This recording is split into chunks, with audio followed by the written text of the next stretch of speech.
Seemandhra BC సంక్షేమ సంఘం రాష్ట్ర అధ్యక్షులు ఉల్లిపాయల శంకరయ్య, బీసీవై పార్టీ నెల్లూరు జిల్లా అధ్యక్షులు బుధవారపు బాలాజీ, బీసీవై పార్టీ నాయకులు రెండవ రోజు రిలే నిరాహార దీక్ష శిబిరాన్ని ప్రారంభించారు.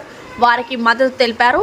బీసీ స్టూడెంట్ ఫెడరేషన్ విద్యార్థులు, సీమాంధ్ర బీసీ సంక్షేమ సంఘం సిటీ నాయకులు భారీ ఎత్తున వచ్చి మద్దతు తెలిపారు. నెల్లూరు జిల్లా నుంచి కూడా సీమాంధ్ర బీసీ సంక్షేమ సంఘం నాయకులు రామచంద్ర యాదవ్ చేయు ఆమరణ నిరాహార దీక్షకు భారీగా వెళ్లి మద్దతు తెలపడం జరుగుతుందని తెలిపారు.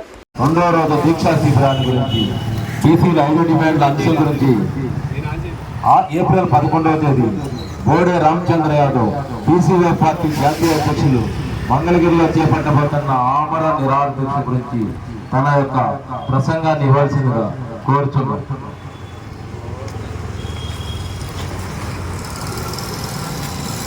సీమాంధ్ర సంక్షేమ సంఘం గత 12 సంవత్సరాల నుంచి రాష్ట్ర వ్యాప్తంగా ప్రతి ఒక్క జిల్లాలోనూ, నియోజకవర్గాల్లోనూ, మండలాల్లోనూ ఎన్నో సేవలు అందిస్తుంది.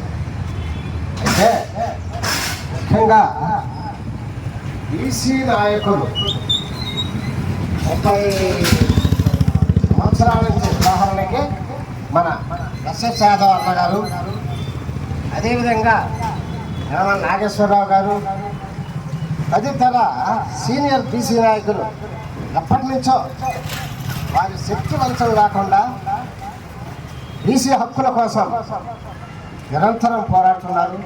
వారితో పాటు నేను కూడా గత 30 సంవత్సరాల నుంచి పోరాటాలు చేస్తున్నాను.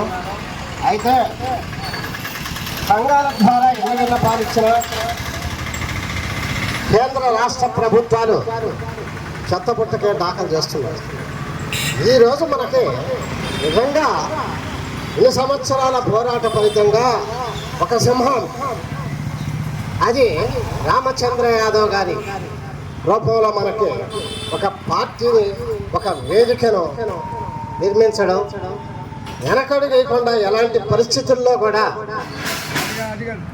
2 రాష్ట్రాల్లో కూడా తన ఉనికిని చాటుతూ ఈరోజు బీసీల కోసం నిరంతరం పోరాటాలు చేస్తున్నాడంటే నిజంగా అతను మనకు గర్వించదగ్గ విషయం.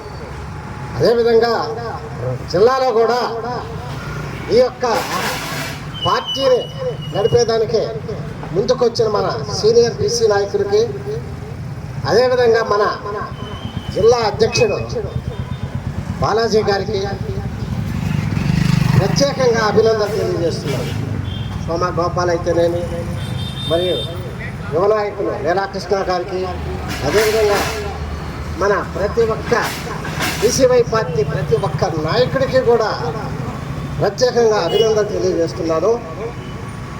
ఈరోజు రెండవ రోజు కూడా వెనకడుగు లేకుండా జిల్లా వ్యాప్తంగా మన బీసీ నాయకులందరూ కూడా ఇక్కడికి వచ్చి ఈ యొక్క సభను రిలే నిరాహార దీక్ష శిబిరాన్ని సందర్శించి జయప్రదం చేయడం చాలా గర్వించదగ్గ విషయం. అదేవిధంగా బీసీలకు ఈరోజు 5 డిమాండ్లు అనేది చాలా చిన్న కోరిక, చాలా చిన్న రిప్రజెంటేషన్.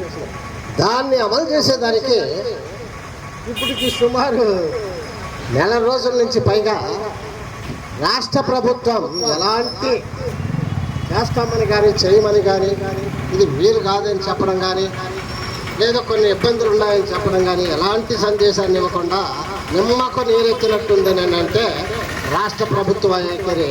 దీన్ని బట్టి మనం అర్థం చేసుకోవచ్చు.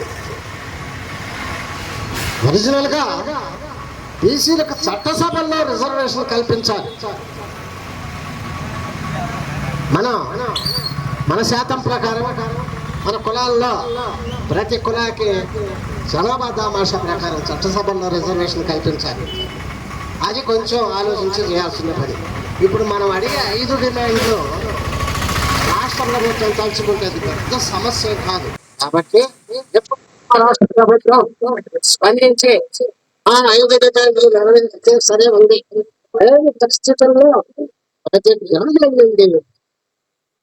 రోడ్లపైకి బీసీ నాయకులు అందరూ కూడా వస్తారు, బీసీ ప్రజలు వస్తారు, బీసీ మొత్తం ఎంతో చాటుతారని చెప్పేసి ఈ సందర్భంగా రాష్ట్ర ప్రభుత్వానికి తెలియజేస్తున్నాం. ఏ విధంగా 11వ తేదీన జరుగు ఆమరణ నిరాహార దీక్షకి రాష్ట్ర వ్యాప్తంగా ప్రతి ఒక్క బీసీ నాయకులు, బీసీ